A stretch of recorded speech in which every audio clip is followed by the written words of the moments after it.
A cowboy froze at the train depot when he saw her face. The mail-order bride stepping off that platform was the same girl he had kissed 19 years ago. The girl who vanished the night her father was murdered. The girl he had spent 2 decades searching for. But when their eyes met, she did not smile. She looked at him with pure terror. Behind her, 3 armed strangers watched with the cold eyes of hunters. She was running from something that had finally caught up with her. And now Jake had to decide. Would he become the monster he used to be to save the woman he never stopped loving? This is a story about second chances that must be earned through sacrifice, about the difference between justice and vengeance, and about the truth that some loves are worth fighting for no matter how many years have passed. If you have ever wondered whether it is too late to fight for what you lost, this story will answer that question. Now settle in, because this journey is just beginning. And if this story touches your heart, do me a small favor. Hit that subscribe button so you never miss a story that might change the way you see love, loss, and the courage it takes to fight for what matters most. Let us begin. The Colorado sun pressed down like a branding iron on Jacob McAllister's shoulders as he stood on the depot platform at Silver Creek. Dust devils spun lazy circles across the tracks. The wooden planks beneath his boots creaked with the weight of too many summers. And somewhere behind him, a child laughed at something he could not see. Jake was 38 years old. His face had been carved by wind and sun into something hard, something that made strangers look away when they met his eyes.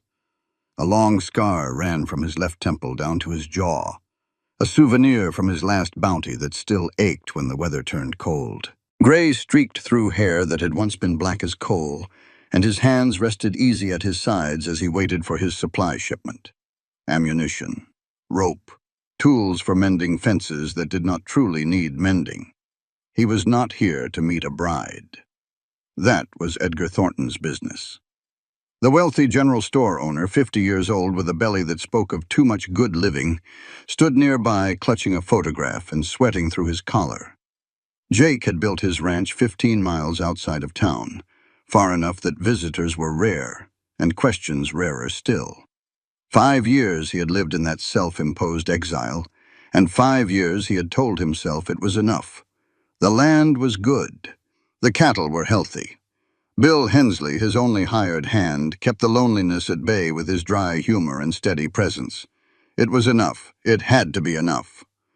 The train whistle screamed across the valley, and Jake squinted against the glare as the locomotive shuddered toward the station. Steam hissed like an angry cat.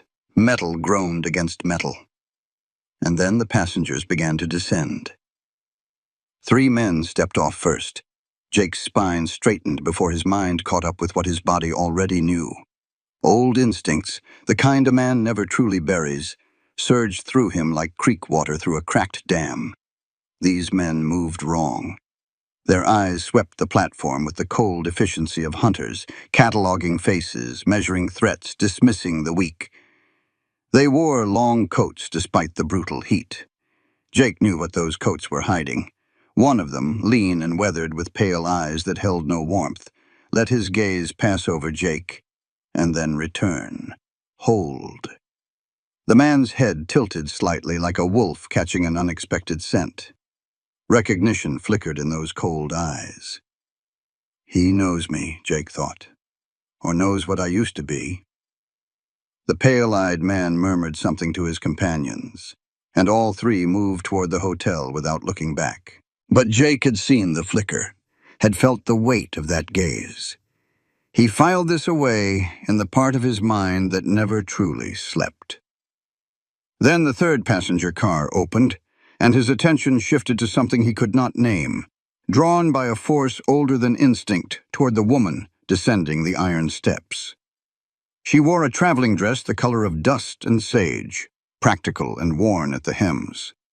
Dark hair pinned beneath a modest hat that had seen better days. Sun-touched skin that spoke of mixed heritage, the kind that drew whispered comments in polite company, and worse, in impolite ones. She moved with careful grace, one hand gripping the rail as if the world might tip beneath her feet at any moment. And then she lifted her face toward the brutal Colorado sun. Jake's heart stopped beating. He knew that face, knew it the way he knew his own reflection in still water. Clara Jane Hawkins, the girl whose father's ranch had bordered his family's land in Tennessee. Clara, who had kissed him by Sweetwater Creek when they were young and stupid and certain that summer would last forever.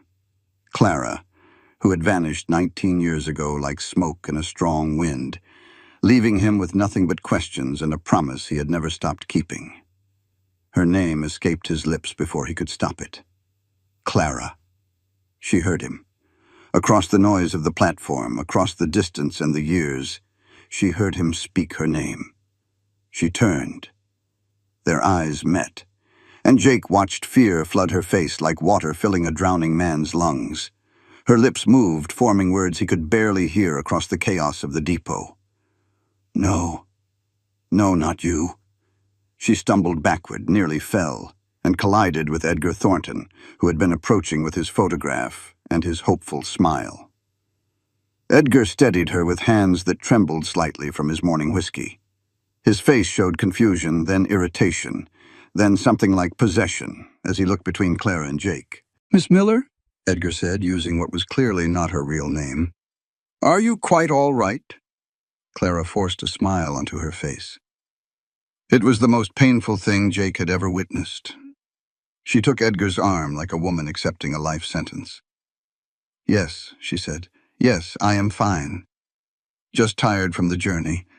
She let Edgar lead her toward his waiting wagon. She did not look back. Jake stood frozen on the platform as the wagon rattled away, his hands shaking for the first time in 5 years. Around him, the depot continued its ordinary chaos. Porters shouted prices for carrying luggage. Trunks thudded against weathered wood. The train wheezed and groaned like an old man settling into an uncomfortable chair. But Jake heard none of it. Why was she afraid of him? Not surprised, not confused, not even angry at being found after all these years. Afraid. The kind of fear that lived in the bones that came from running so long a person forgot what standing still felt like. The 3 strangers had paused near the hotel entrance. The pale-eyed one, their leader, watched Clara's wagon disappear around a corner with the patient attention of a man who had all the time in the world. Jake heard the man speak to his companions, his voice carrying just far enough on the thin mountain air. "She has changed," the pale-eyed man said. "But that is her. We wait." Jake's blood went cold. Whatever Clara was running from, it had followed her here.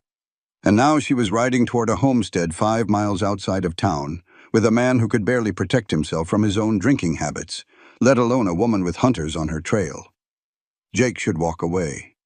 Whatever trouble Clara had found, it was not his concern. He had built a life on the ashes of his old one, and that life did not include risking everything for a ghost from Tennessee. But his feet were already moving toward his horse. Some promises, it seemed, could not be buried. Not even under 5 years of silence and 15 miles of Colorado dirt. The ride back to his ranch would take less than an hour. He had until then to decide what he would do. He suspected the truth would be simpler and far more dangerous than anything he could plan. 19 years. 19 years since he had watched her walk away from that creek, her lips still warm against his memory. 19 years of searching, of wondering, of building walls high enough to forget. And now she had stepped off a train and looked at him like he was death itself come calling. Jake mounted his horse and turned toward home. Behind him, the pale-eyed man watched and smiled the smile of a predator who had just found his prey. The stranger's name was Silas Kane, and he had been waiting 12 years for this moment. He just had not expected the complications standing between him and his target. "The Revenant," Silas said quietly to himself. "Jacob McAllister, the one who got away." He touched the pocket where he kept his brother's last letter. The brother, Jake McAllister, had hanged in Montana all those years ago. This job, Silas decided, had just become personal in ways his employer would never understand. He smiled again and went inside to write a letter to Denver. The hunt was about to become very interesting indeed. 19 years was not enough to forget, just enough to turn memory into scar tissue. The sun had long since dropped behind the mountains when Jake reached his cabin. The familiar shapes of home emerged from the darkness like old friends. The barn where his horses nickered their greeting, the corral where his cattle had already settled for the night, the cabin itself with its chimney breathing thin smoke into the purple sky. Bill Hensley sat on the porch, whittling something that might have been a horse or might have been kindling. His crutch leaned against the rail beside him, a reminder of the leg he had lost below the knee at Antietam. At 62 years old, Bill had seen enough war and loss to fill 3 lifetimes. His wife and son had died in a Comanche raid 20 years past. He understood grief in ways that required no explanation. Jake dismounted and led his horse to the water trough, taking longer than necessary with the familiar task. His hands still were not entirely steady. "You look like you've seen a ghost," Bill said without looking up from his whittling. "I did." Bill's knife stilled. He waited with the patience of a man who had learned that silence often drew out more truth than questions. Jake climbed the porch steps and dropped into the chair beside his friend. The cabin door stood slightly ajar, the way it always did. Jake could not sleep in enclosed spaces anymore, not since the time a bounty had locked him in a root cellar for 3 days. The nightmares from that experience still found him sometimes, clawing at the edges of sleep.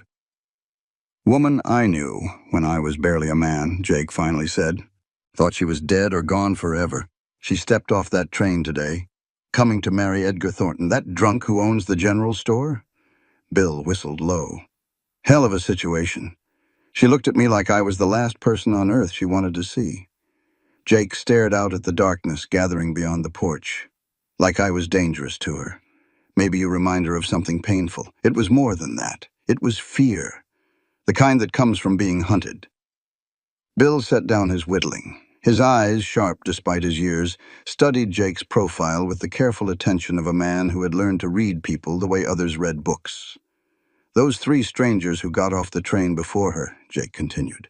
"Hard men, armed under their coats. They were watching the crowd like wolves watching a flock of sheep. You think they are hunting her? I think they are the reason she ran all the way to Colorado to marry a man she has never met." Silence stretched between them. The night sounds of the ranch filled the space, crickets singing, horses shifting, the distant call of a coyote mourning something lost. "What are you planning to do?" Bill finally asked. "I do not know yet." Jake pushed off the porch rail and headed for the door. "First, I need to understand what I am dealing with." He paused with his hand on the doorframe, then turned back. "Bill. Those men on the train. One of them looked at me like he knew me, like he recognized something. Your reputation? Maybe. Or something else?" Jake shook his head. "I do not like not knowing. I have not liked that feeling since the day I hung up my guns." He went inside, leaving Bill alone with his whittling and his thoughts. That night, Jake could not sleep. He sat in the darkness of his cabin, staring at the locked box beneath his bed. 5 years since he had opened it. 5 years since he had touched what lay inside. The Colt Peacemaker. 14 notches carved into the grip. One for each man he had killed during his years as a bounty hunter. They had called him the Revenant back then, the one who returns from death. He brought in more wanted men dead than alive because dead men did not run and dead men did not shoot back. He had been good at killing, too good. The money had let him keep searching for Clara. Every town, every lead, every whispered rumor about a young woman from Tennessee who might have passed through years before. He told himself that was why he kept hunting men. For her. To fund the search. But the truth was darker than that. The truth was that somewhere along the way, the hunting had become its own reason. The violence had filled something empty inside him. The killing had made him feel powerful in a world that had taken everything he loved. Until the day he killed a 14-year-old boy. The kid had drawn on him outside a saloon in Montana. Just a boy playing outlaw, too young to know how fast real death could come. Jake's instincts had taken over before his mind could catch up. By the time he realized how young the boy was, the bullet had already punched through his chest. That was the day Jake had walked away, sold his reputation, bought land in Colorado with blood money, started building something instead of destroying it. But the Colt remained, hidden but not forgotten, like so many other things. The memories came whether he wanted them or not. Tennessee, summer of 1868. He was 19 years old, certain he knew everything worth knowing about the world. Clara Jane Hawkins was 17 with dark hair that caught the sunlight and a laugh that made everything else seem quiet by comparison. Her father's ranch bordered his family's land, and they had grown up in each other's shadows. Never quite friends until the summer, everything changed. He remembered the first time she looked at him different. They were standing in the shallows of Sweetwater Creek, water swirling cool around their ankles, and she had said something that made him laugh. When he looked up, she was watching him with an expression he had never seen before, something soft and hungry all at once. She kissed him that evening, rose up on her toes and pressed her lips to his while the sun bled red across the horizon. Her mouth tasted like summer and honeysuckle and everything good in the world. "Promise me," she had whispered against his mouth. "Promise we will have a life together. I promise." He had meant it with everything he was. 2 weeks later, gunshots shattered the darkness of a September night. Jake had been away delivering cattle for his father, gone 3 days on the trail. When he rode home, smoke still rose from the Hawkins ranch. Clara's father lay dead in the dooryard, shot through the heart. The house had been burned to the foundation. Clara and her younger sister Ellie had vanished without a trace. The town said it was bandits, random violence in a lawless time. These things happened on the frontier. But Jake had never believed it. The killing had been too clean, too purposeful. Someone had wanted the Hawkins family eliminated. He searched for 2 years, spent every penny he had chasing rumors and dead ends. Finally, broke and desperate, he had taken up bounty hunting to fund his search. He never found her. Until today. Bill found him on the porch at dawn, coffee in hand, watching the eastern sky turn pink. "You did not sleep, no." Bill handed him a cup and settled into his usual chair. His whittling project from the night before sat on the rail, and Jake could see now that it was meant to be a horse. Not a bad likeness, actually. "If she has been running from something for 19 years, Bill said carefully, "there is a reason she never came to find you. Maybe a good reason. Maybe she was protecting you by staying away." Jake sipped his coffee. It was bitter and strong, the way Bill always made it. "Or maybe she was afraid of what I became." Bill was quiet for a moment. Then he said, "You are not that man anymore, Jake. You have not been that man for 5 years. Have I not?" Jake set down his cup. "Those men on the train. Killers, all of them. And my first instinct when I saw them looking at Clara was not to call the sheriff or ride for help." "What was it?" Jake looked at his hands. The hands that had killed 14 men. The hands that still remembered exactly how to draw and fire faster than thought. "My first instinct was to figure out how to kill them before they could hurt her." Bill nodded slowly. "That does not make you a monster, Jake. That makes you a man who learned hard lessons about how the world works. Does it?" Jake stood and walked to the edge of the porch. "Where is the line, Bill, between protecting someone and becoming the thing they need protecting from?" Bill did not answer. Some questions had no easy answers. "I am going into town," Jake said finally. "I need to know what those men are after, and I need to know why Clara ran from me like I was death itself." He walked toward the barn to saddle his horse. Bill called after him, "Be careful, Jake. Whatever mess that woman brought to Silver Creek, it is bigger than one man can handle alone." Jake paused but did not turn around. "I know," he said. "That is what scares me." He rode toward town with the sun at his back and dread coiling in his gut. Somewhere in Silver Creek, Clara was waking up in another man's house, wearing another woman's name, waiting for hunters to find her. And Jake still did not know if he was part of her salvation, or another threat she needed to escape. She had lived under false names so long she nearly forgot who she used to be. Clara woke before dawn in a bed that smelled of lavender water and old grief.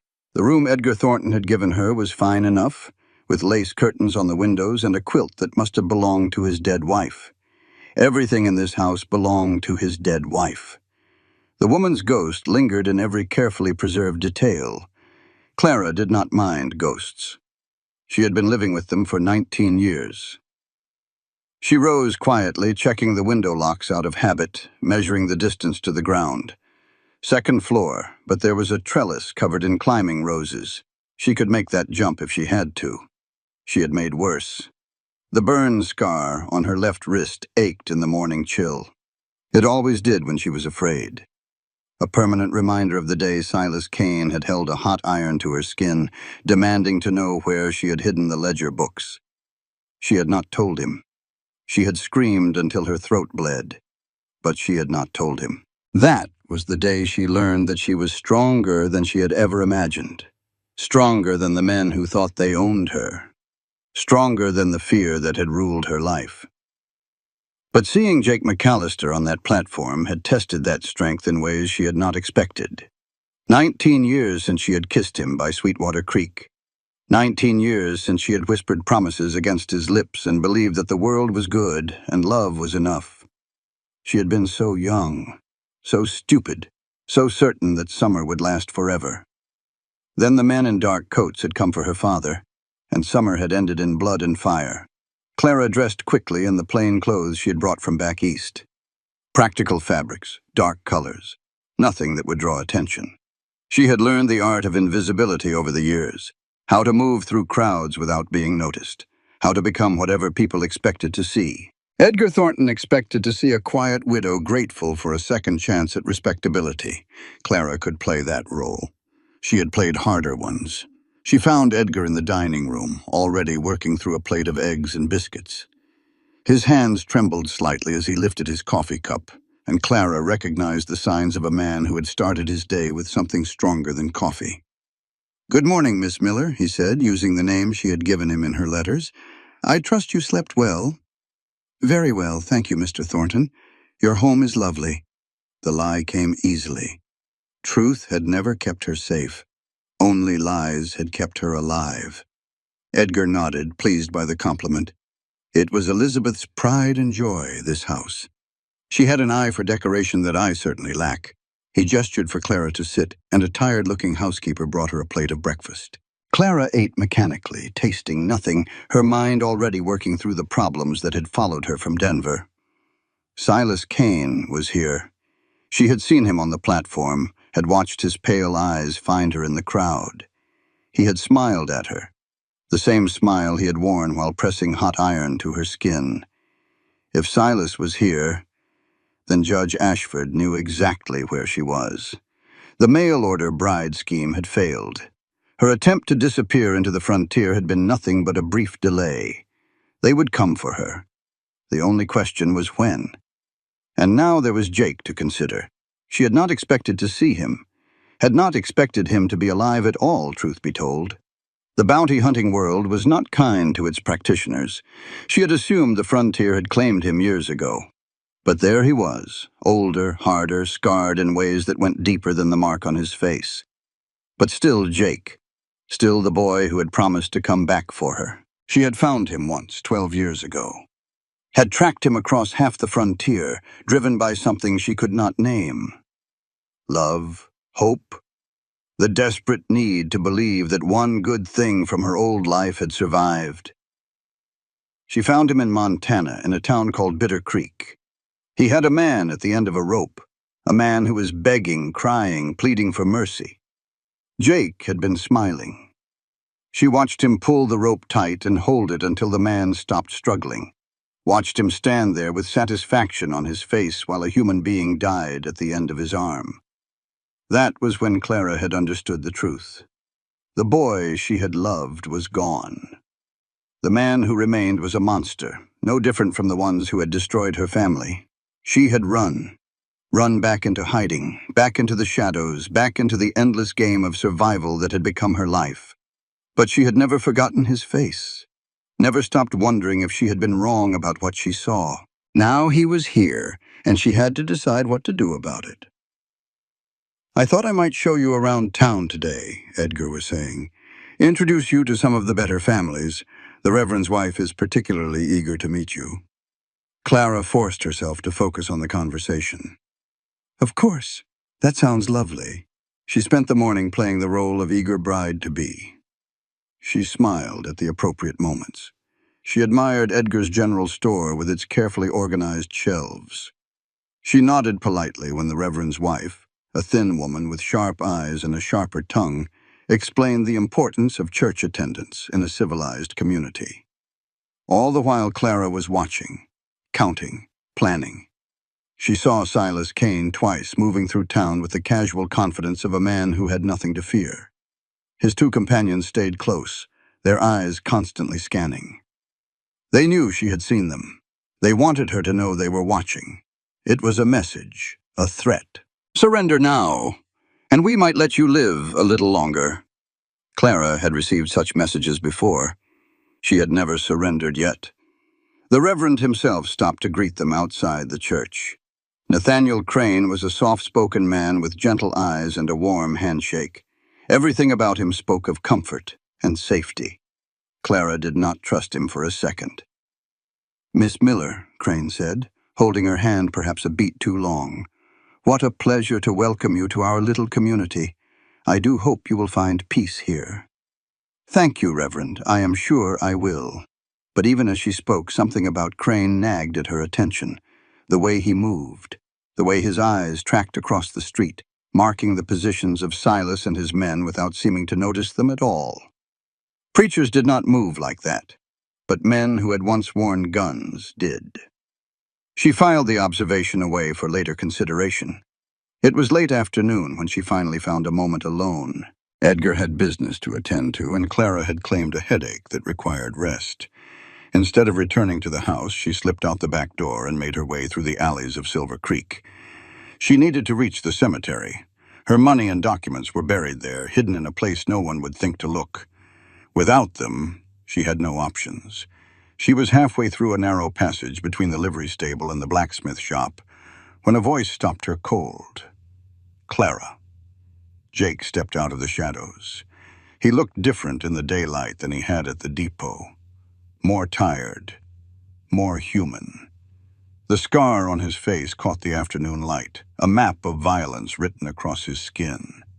She should run. Every instinct she had cultivated over 19 years was screaming at her to run. But her feet would not move. "Stay away from me," she said. "You do not understand what you are getting into. Then make me understand." Jake took a step closer. 19 years, Clara. I searched for you. I spent every penny I had trying to find out what happened to you. I deserve something, even if it is just the truth." "The truth?" Clara almost laughed. The truth would get him killed. But something in his eyes stopped her. Something that looked almost like the boy she had loved, buried underneath all those years of violence and pain. She made a decision then, a calculated risk. She would tell him part of the truth, just enough to make him sympathetic, just enough to make him useful if she needed him. She had learned long ago that truth could be a weapon if wielded correctly. "My father saw something he should not have," she said. "Men with power wanted him silenced. They killed him and took my sister and me prisoner." Jake's face hardened. "Who? Who did this?" "A man named Ashford. Cornelius Ashford." Clara let her voice tremble slightly, playing on Jake's protective instincts. "He is a judge now. Powerful. Connected. He has been hunting me for years." She watched Jake process this information, watched his hands curl into fists at his sides. Those men on the train. They work for him? Yes.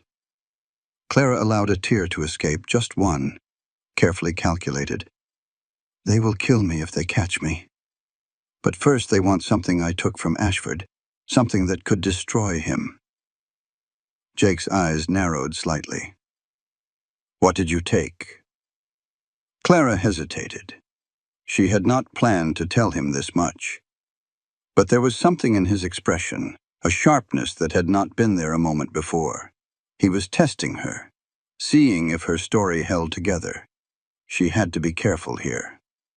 One wrong word, and he would know she was not telling him everything. "Documents," she said. "Records of his crimes. I stole them when I escaped. And where are these documents now?"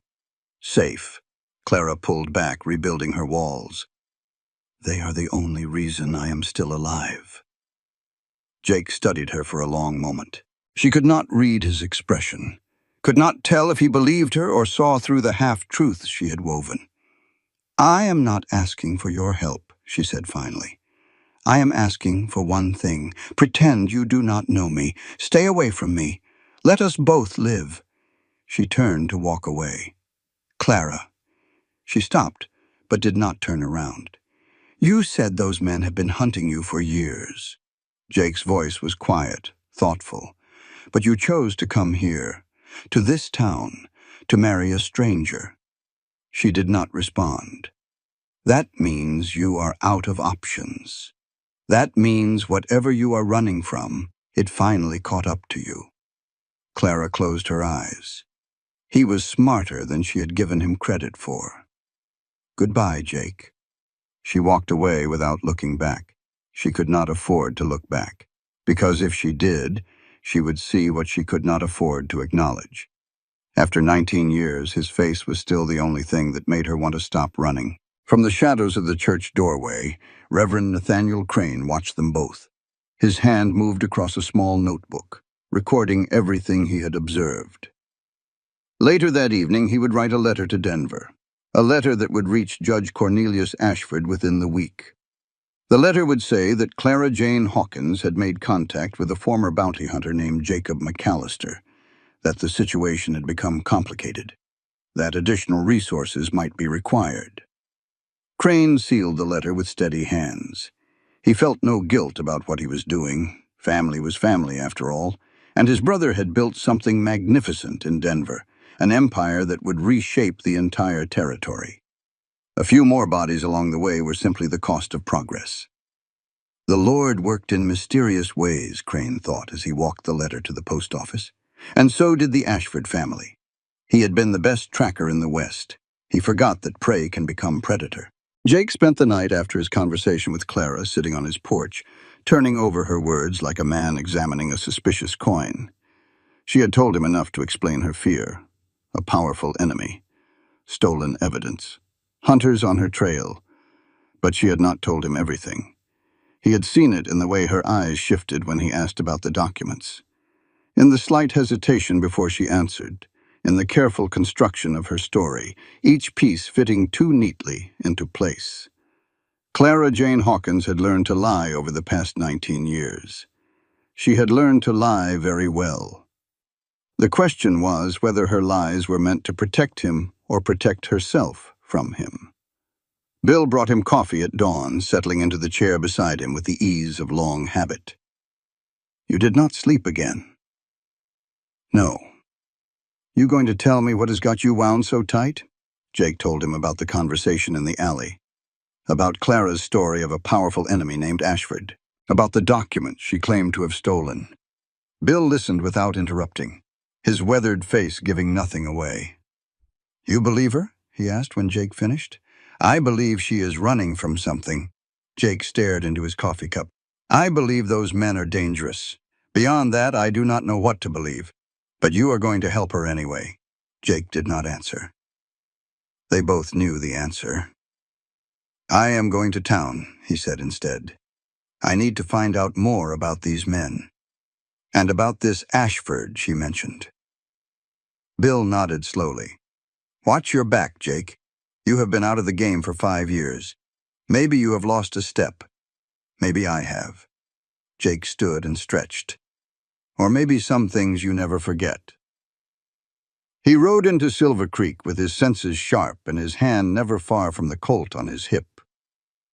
The morning crowd was already gathering at the general store and the blacksmith shop, ordinary people living ordinary lives. They nodded at Jake as he passed, recognizing him as the quiet rancher who kept to himself and paid his bills on time. None of them knew what he used to be. None of them knew the blood on his hands. He tied his horse outside the saloon and went inside.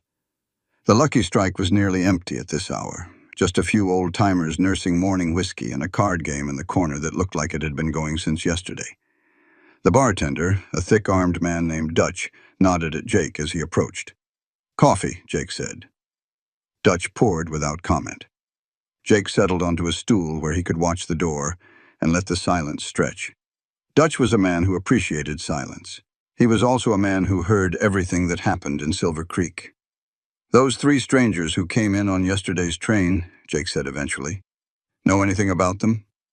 Dutch's expression did not change. "They are paying cash, staying at the hotel. Asking around about some woman from back east." "What woman?" "A runaway wife, they say. Her husband in Denver wants her back." Dutch shrugged. "That is what they say anyway. You do not believe them?" "I have been tending bar for 30 years. Dutch wiped down a glass that was already clean. "I know what men look like when they are trying to get their wives back, and I know what men look like when they are hunting someone." Jake nodded slowly. "Anyone else in town asking questions about them?" Dutch hesitated. Then he said, "Territorial Marshal came through yesterday. Burke is his name. Had a warrant for someone named Sarah Miller." Jake's grip tightened on his coffee cup. Sarah Miller. The name Clara had given Edgar Thornton. "What kind of warrant?" "Murder." Dutch lowered his voice. "They say she killed her husband back in Denver. But here is the thing. Those 3 strangers? They are not lawmen. And Marshal Burke did not seem too happy to see them here." Jake finished his coffee and laid a coin on the bar. "Thank you, Dutch." He found Marshal Burke at the sheriff's office, conferring with the elderly local lawman about some unrelated matter. Burke was a lean man in his middle 40s with the careful eyes of someone who had learned to see everything and trust nothing. Jake waited until the sheriff stepped out before approaching. "Marshal Burke? I am Jacob McAllister. I have a ranch outside of town." Burke looked at him with sudden interest. "McAllister. I have heard that name before, a lifetime ago. The Revenant." Burke's expression was unreadable. "They said you retired. 5 years now." The silence between them stretched tight. 2 dangerous men measuring each other. "Those 3 men who came in on yesterday's train," Jake said finally. "You know who they work for?" "I might." "Judge Cornelius Ashford, Denver." Burke's eyes narrowed. "How would a retired bounty hunter know about Ashford's business?" "Because the woman they are hunting used to mean something to me, a long time ago. Sarah Miller." Jake shook his head. "That is not her real name. Her real name is Clara Jane Hawkins, and I do not believe she killed anyone who did not try to kill her first." Burke studied him for a long moment. Then he pulled a folded paper from his coat and laid it on the desk. "This is the warrant for Sarah Miller. Murder in the 1st degree. Victim was her husband, Robert Whitmore." Jake looked at the warrant without touching it. "But here is the thing," Burke continued. "I have been a marshal for 20 years. I know what a clean warrant looks like, and I know what a bought warrant looks like. This one smells like money. You think Ashford had it arranged. I think Judge Cornelius Ashford has a lot of power in Denver. I think he has connections to people who do not ask questions about where their orders come from. And I think those 3 men are not here to bring a murderer to justice. Then why are they here?" Burke folded the warrant and tucked it back into his coat. "I do not know yet. But I intend to find out." He looked at Jake with something approaching respect. "You did not come here to ask me about the warrant, McAllister. You came here to see if I could be trusted. Can you?" Burke considered the question. "When the law serves justice, I serve the law. When the law serves money, I serve justice." It was the kind of answer that could mean anything. But Jake had been reading men for a long time, and something in Burke's eyes spoke of genuine conviction. "Watch yourself, Marshal." Jake moved toward the door. "Those men know I have taken an interest in Miss Hawkins. They will be watching me. I know how to watch without being seen," Burke called after him. "And McAllister, if you find any real evidence against Ashford, I want to see it." Jake paused at the door. Why? Because if that woman has what I think she has, it could bring down half the corrupt officials in Colorado. Burke's smile was thin and cold. And that is a prize worth risking my badge for. That night, Jake did something he had not done in 5 years. He broke into a man's room. Silas Kane was staying at the Silver Creek Hotel, the nicest of the town's 2 options for temporary lodging. Jake waited until he saw Kane leave the hotel with his 2 companions, heading toward the saloon for their evening drinks.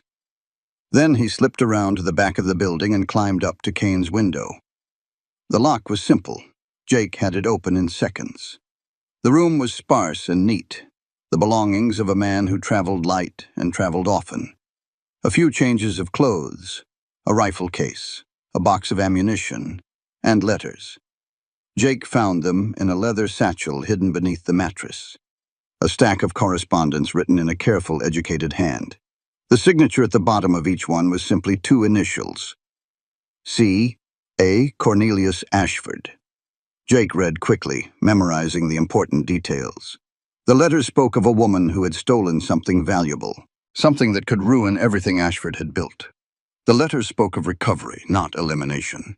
Ashford wanted this woman brought back alive. He needs her to testify that she killed her husband. Jake understood suddenly.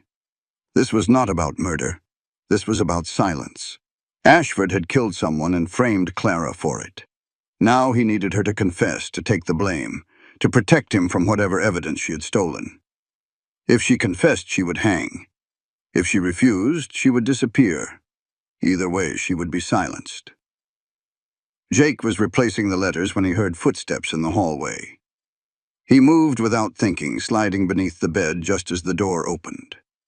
From his hiding place, he saw boots crossing the floor. Kane's boots, distinctive with their silver stitching. Kane stood still for a moment as if sensing something wrong. Then he moved to the window Jake had entered through. The window was still slightly ajar. Jake had not had time to close it completely. Kane chuckled softly. It was not a pleasant sound. "The Revenant," he said to the empty room.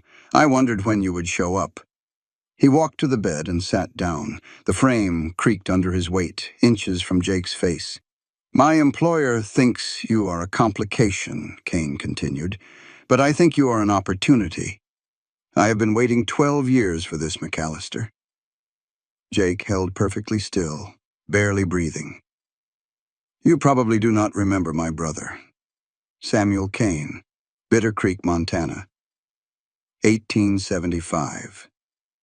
Kane's voice was conversational, almost friendly. "You hanged him outside the saloon. Made quite a show of it from what I heard." Jake remembered. He remembered every man he had killed. Samuel Kane had murdered a family in Wyoming, parents and 3 children. The youngest had been 4 years old. "I was in prison when it happened," Kane continued. "By the time I got out, you had disappeared. Gone to ground somewhere no one could find you." He stood and walked to the window looking out at the night. "But now here you are. And here I am. And between us is a woman who means something to both of us." Kane was quiet for a moment. "I am going to enjoy this," he said finally. "But first I need to send a letter to Denver." He left the room, closing the door behind him. Jake waited a full 5 minutes before sliding out from under the bed. His heart was pounding, but his hands were steady. Kane knew he was here, knew he was involved, and Kane had a personal vendetta that went far beyond his employer's interests. Jake slipped out the window and dropped to the ground below. As he landed, something fell from his coat pocket, a button, one of the silver buttons from his jacket. He did not notice the loss until he was already riding back toward his ranch. By then it was too late. Silas Kane found the button the next morning. He held it up to the light, examining the distinctive pattern. Then he smiled. The game, it seemed, was truly beginning. Sometimes the enemy of your enemy is not a friend, just someone who has not stabbed you yet. Clara made her move 3 nights after arriving in Silver Creek.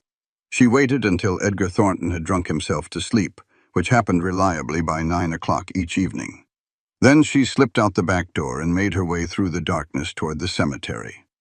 Her documents were buried there, hidden in a place no one would think to look. A small oilskin package containing everything she needed to survive: money, false papers, and most importantly, the key to a safe deposit box in San Francisco, where the real evidence against Ashford waited. The ledger books themselves were too dangerous to carry. She had learned that lesson the hard way, but the key to where they were hidden, that she kept close. The cemetery was quiet and dark, the headstones casting long shadows in the moonlight. Clara found the marker she was looking for, a simple cross bearing the name of someone who had never existed. She had paid the gravedigger in Denver to create the false grave years ago. She was on her knees, digging in the soft earth at the base of the cross, when she heard movement behind her. 2 men emerged from behind a large monument. She recognized them immediately, the 2 hired guns who traveled with Silas Kane. "Going somewhere, Miss Miller?" one of them asked. Clara did not hesitate.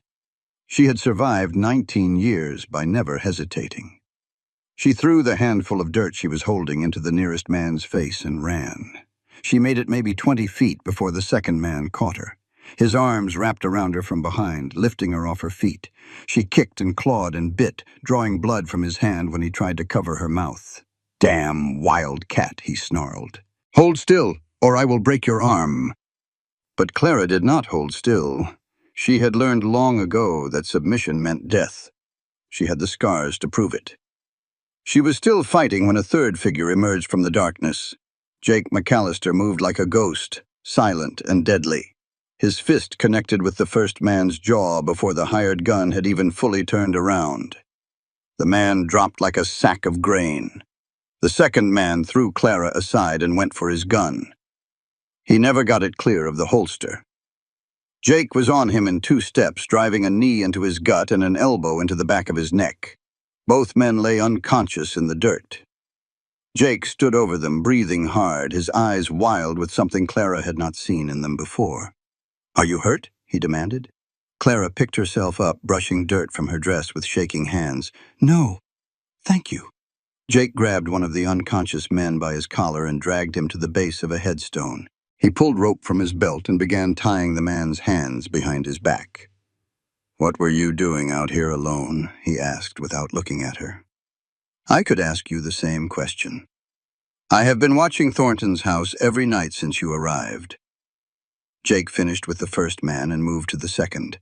"I figured you would try something like this eventually." Clara stared at him.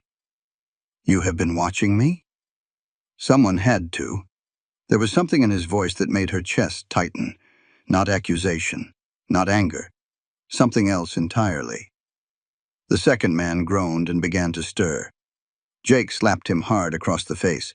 "Wake up, I have questions." The man's eyes focused slowly on Jake's face. Recognition dawned, followed quickly by fear.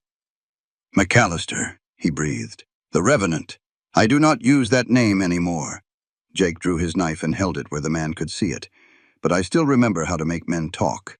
So let us save ourselves some time." The interrogation was quick and brutal, not physically brutal. Jake never touched the man with the knife. But the threat of what he might do hung in the air between them like smoke. "Judge Ashford is paying $5,000 for her alive," the man admitted. $10,000 if she dies resisting capture. Clara felt the blood drain from her face. He had raised the price. "What does he want with her?" Jake asked. "She stole something from him. Documents. He needs her to tell him where they are." "And then?" The man's eyes flicked to Clara and back to Jake. "And then she confesses to killing her husband. Takes the blame. Hangs for it." "So Ashford walks free," Jake said quietly. The man shrugged.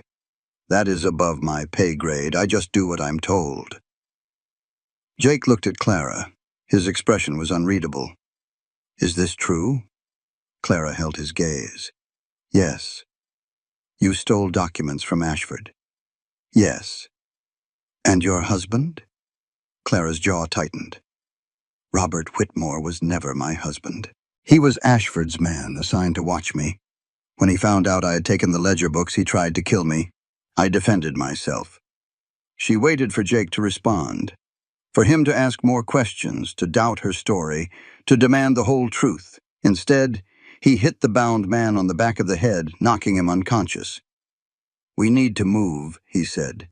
"Kane will come looking for these two when they do not report back." They rode through the darkness, pushing the horses hard through rough country. Clara's mount stumbled once on the uneven ground, and Jake caught her reins before she could fall. "There is a cabin," he said. "Abandoned mine shack in the hills. We can rest there until dawn."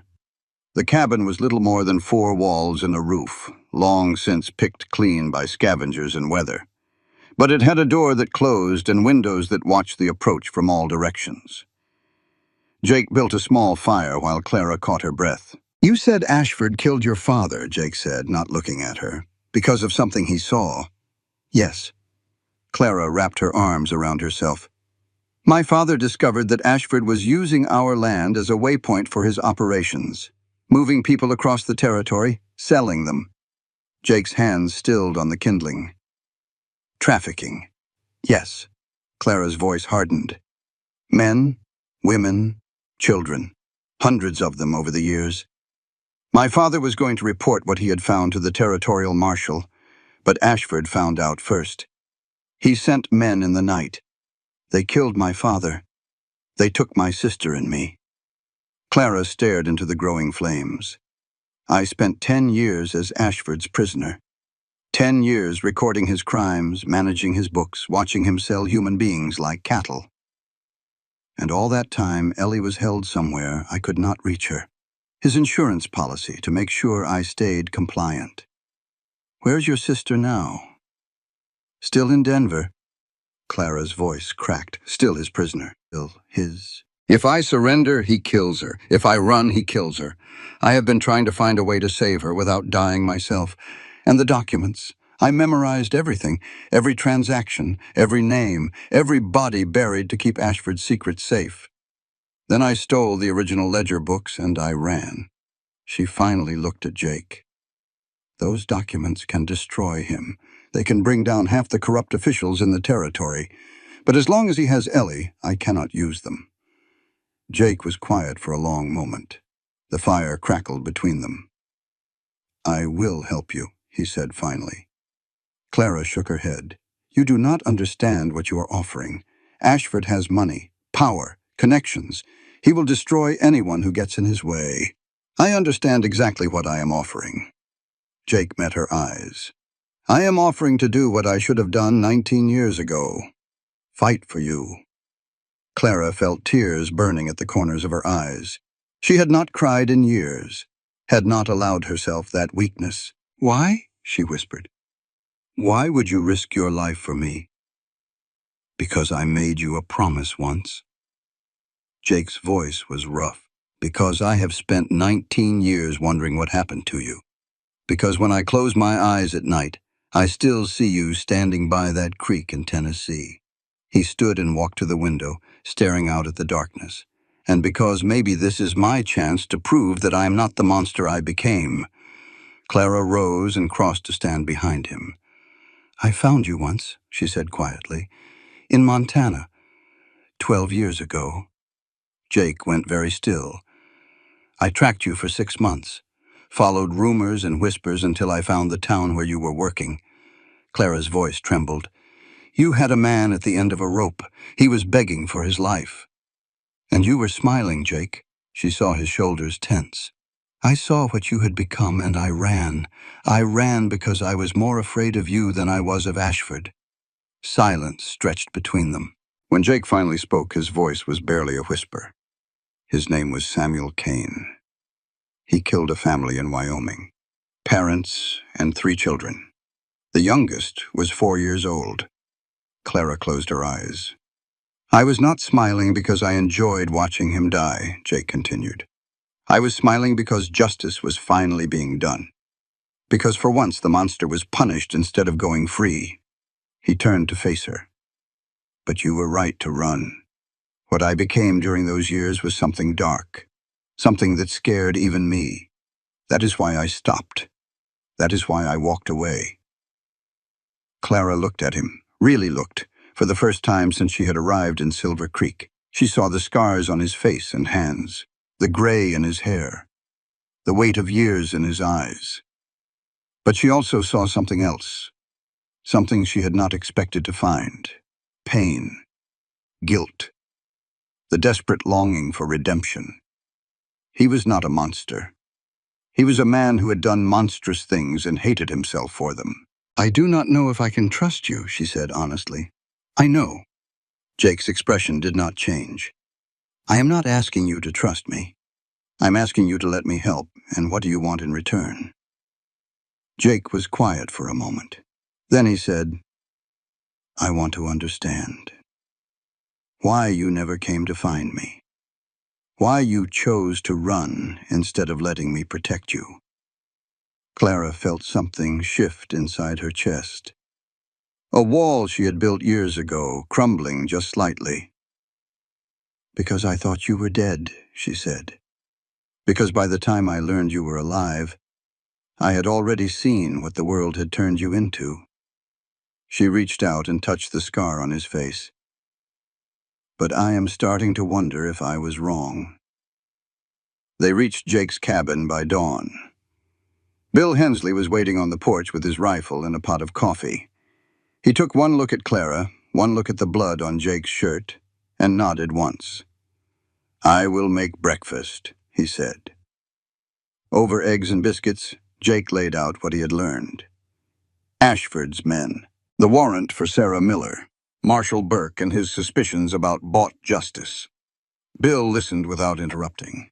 So we are going up against a territorial judge with unlimited resources and hired killers on his payroll, Bill said when Jake finished. With what exactly? 2 guns and a woman's word? We have the documents, Clara said. Once they are in the right hands, Ashford is finished. But we cannot use them while he has your sister. Bill shook his head. It is a standoff. Then we change the terms, Jake said. We rescue Ellie. We get the documents to someone who can publish them. And we bring Ashford down before he can hurt anyone else. Bill studied him for a long moment.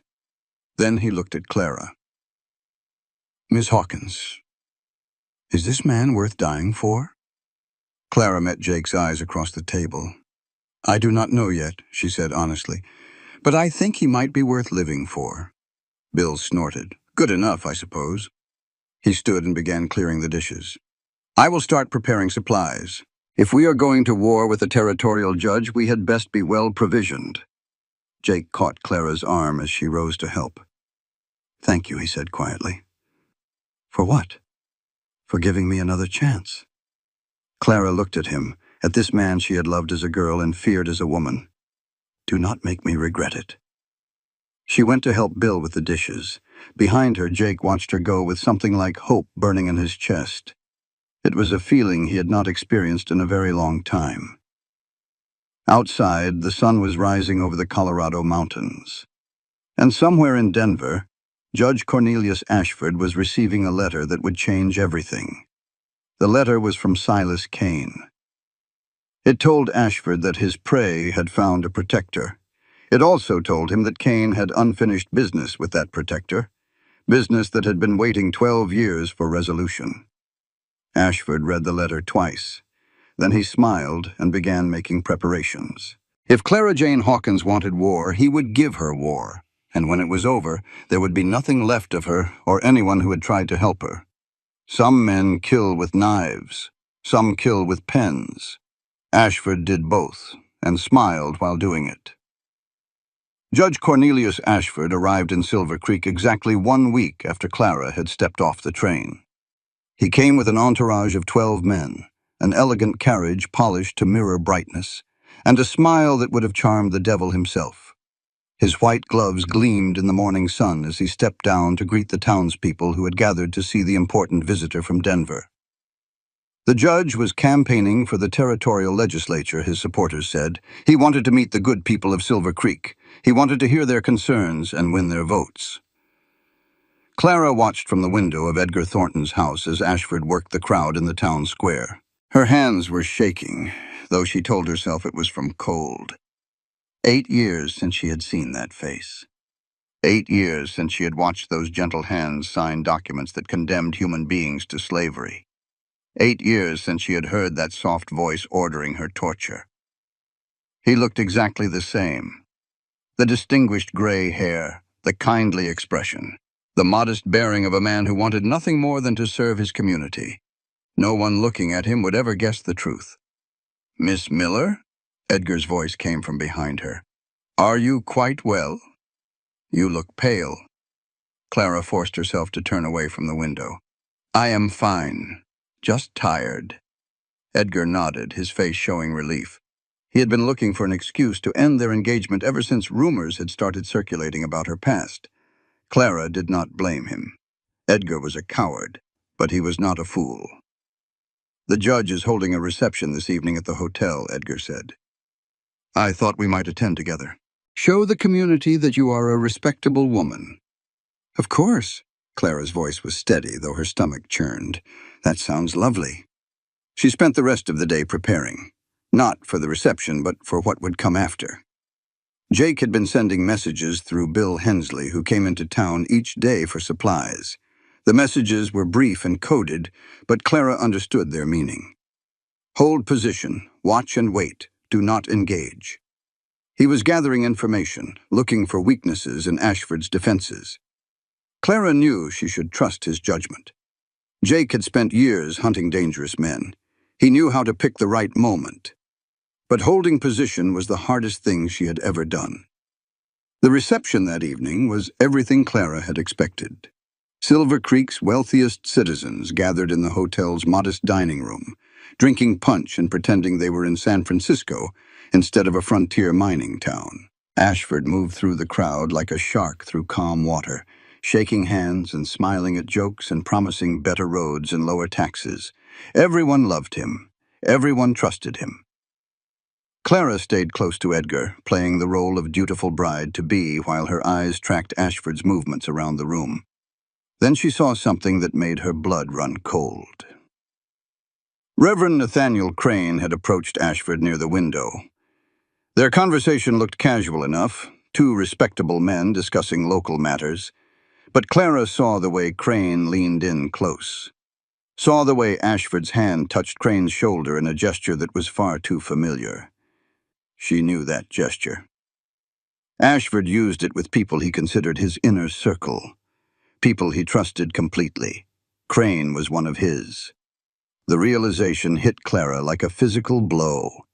The kindly preacher who had welcomed her to Silver Creek, who had asked after her health and offered her a place in his congregation. He had been reporting on her from the moment she arrived.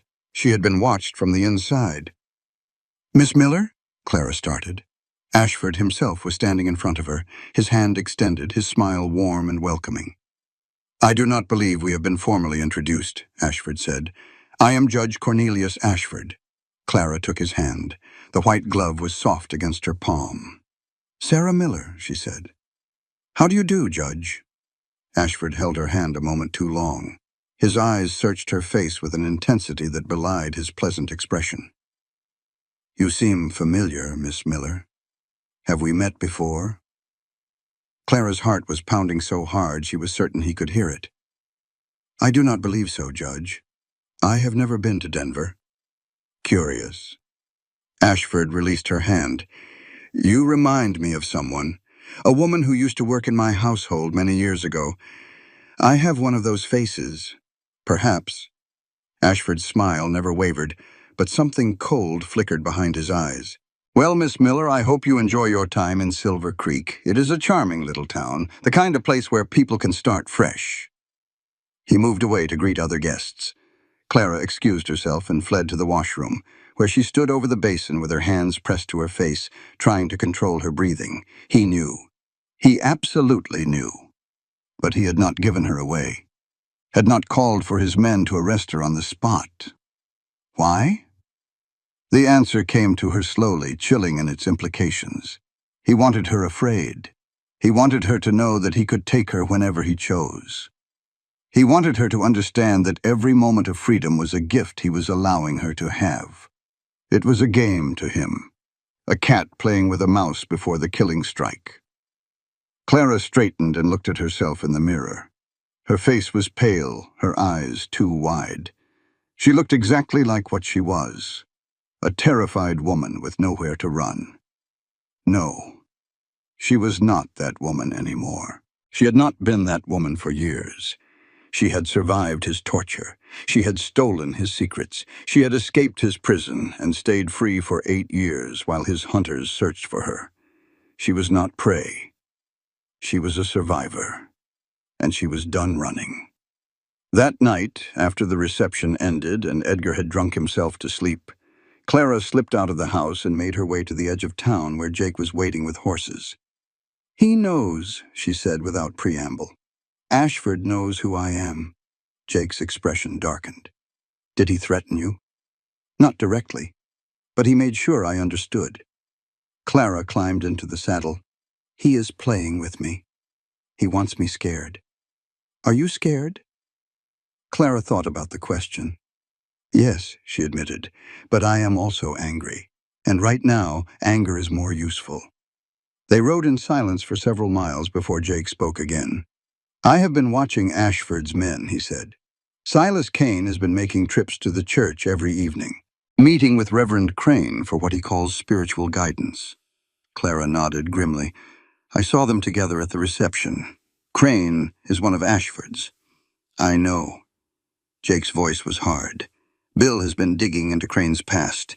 There are no records of him anywhere before 1880. He appeared in Silver Creek 7 years ago with letters of recommendation that no one could verify, because they were forged, almost certainly." Jake guided his horse around a fallen log. "The question is what to do about it. We cannot expose him yet. If Ashford knows we are onto Crane, he will accelerate his plans." "Agreed." Jake pulled his horse to a stop at the edge of a clearing. "But there is something else you should know." "What?" Jake turned to face her in the moonlight. "Marshal Burke came to see me today. He has been investigating Ashford quietly for months. He believes the judge is behind a network of human trafficking that spans the entire territory." Clara felt hope flicker in her chest. "Then he would be willing to help us? He wants to see your evidence first." Jake's expression was cautious, and he wants something in return. "What?" "The name of the safe deposit box where you hid the ledger books." Clara shook her head immediately. "If Ashford gets that information, everyone I have worked to protect will die. Burke is not working for Ashford. You do not know that." Clara heard the steel in her own voice. "I have trusted the wrong people before. I will not make that mistake again." Jake studied her for a long moment. "Then we do this another way." He dismounted and tied his horse to a tree. "We rescue your sister. We get her somewhere safe. Then you decide what to do with the evidence." Clara dismounted beside him. "Why are you doing this?" she asked quietly. "You could walk away. No one would blame you." Jake's laugh was bitter. "You think I could walk away now, after everything?" He turned to face her, and in the moonlight she saw something raw and vulnerable in his expression. "I lost you once, Clara. I spent 19 years wondering what I could have done different, wondering if I could have saved you." He reached out and touched her face, his hand rough and gentle at the same time. "I am not losing you again. Not to Ashford. Not to anyone." Clara closed her eyes. "Jake, I am not asking you to love me." Jake's voice was barely a whisper. "I am not even asking you to forgive me for what I became. I just need you to let me try to make it right." Clara opened her eyes and looked at him. At this man she had loved and lost and feared and found again. "All right," she said. "We rescue Ellie. We bring down Ashford. Together." "Together," Jake agreed. Behind them, hidden in the shadows of the tree line, a figure watched and listened. Silas Kane had followed them from town. He had heard everything. And now he had exactly what he needed to report to Judge Ashford. The trap was about to close. The next morning, two things happened that changed everything. Edgar Thornton publicly ended his engagement to Sarah Miller, citing rumors of her questionable past. The townspeople watched with a mixture of sympathy and judgment as Clara was ejected from Thornton's house with nothing but the carpetbag she had arrived with. And Bill Hensley was found on the road outside of town, shot twice in the chest, and left to die in the dust. He was still alive when Jake reached him, barely. Jake knelt in the dirt, cradling Bill's head in his lap while Clara tried to stop the bleeding with strips torn from her dress. "Hold on, Bill," Jake's voice cracked. "Help is coming." Bill's eyes found Jake's face. Blood bubbled at the corners of his mouth. "Crane," Bill whispered. I found proof. His mother's maiden name was Ashford." "I know." Jake gripped Bill's hand. "We will get him, I promise." "No." Bill's grip tightened with surprising strength. "Not for me. For the girl." "What girl?" Bill's free hand fumbled in his pocket, pulling out a folded piece of paper. "Letter from my granddaughter. Never got to meet her." Tears were streaming down Jake's face now. "I will find her," Jake promised. "I will tell her what kind of man you were." Bill smiled, blood staining his teeth. "You are a good man, Jake. Better than you know." Bill's eyes shifted to Clara. "Take care of him. He is worth it." His hand went limp. His eyes closed. Bill Hensley died in the dirt on a Colorado mountain road, killed by men who worked for a judge who called himself civilized. Jake held him for a long moment. Then he gently lowered Bill's head to the ground and stood. Clara had never seen a man transform the way Jake transformed in that moment. His face went hard and cold, his eyes flat and empty. The rancher disappeared. The bounty hunter remained. "Clara." His voice was ice. "Get to the cabin. Get to the—" "Lock the door. Do not come out until I come for you. Jake, wait." But he was already walking toward his horse, his hand on his gun, his mind somewhere she could not follow. "Jake, please." Clara ran after him and grabbed his arm. "This is what they want. They want you angry. They want you to make a mistake. They killed Bill." "I know." Clara's voice was steady despite her fear. "And they will pay for it. But not like this. Not in a way that gets you killed and leaves me alone." Jake turned to look at her. For a moment she saw the monster he had warned her about. The revenant. The killer who had earned 14 notches on his gun. Then she saw something else. Something broken and hurting beneath all that rage. "He died for you," Jake said hoarsely. "They killed him because he was helping us. He died for both of us." Clara reached up and touched his face. "And the best way to honor that is to finish what we started. To bring down Ashford. To save Ellie. To make sure his death means something." Jake closed his eyes. "I do not know if I can do this without becoming what I was." "You can." Clara felt the truth of it in her bones. "Because I will be there to remind you." Silence stretched between them. The wind blew dust across the road where Bill's blood still stained the ground. Finally, Jake opened his eyes. "All right," he said. "We do this together." They buried Bill that afternoon in a quiet spot under an oak tree behind Jake's cabin. There was no preacher, no hymns. Just two people standing over a grave, saying goodbye to a man who had deserved better. "I will not add another notch out of hatred," Jake said quietly. "But for justice, I will add as many as it takes." Clara took his hand. "Together," she said. "Together," he agreed. And somewhere in the valley below, Judge Cornelius Ashford was receiving the report from Silas Kane. "They buried the old man," Silas said, "and now they are planning something. The woman and the bounty hunter. Together."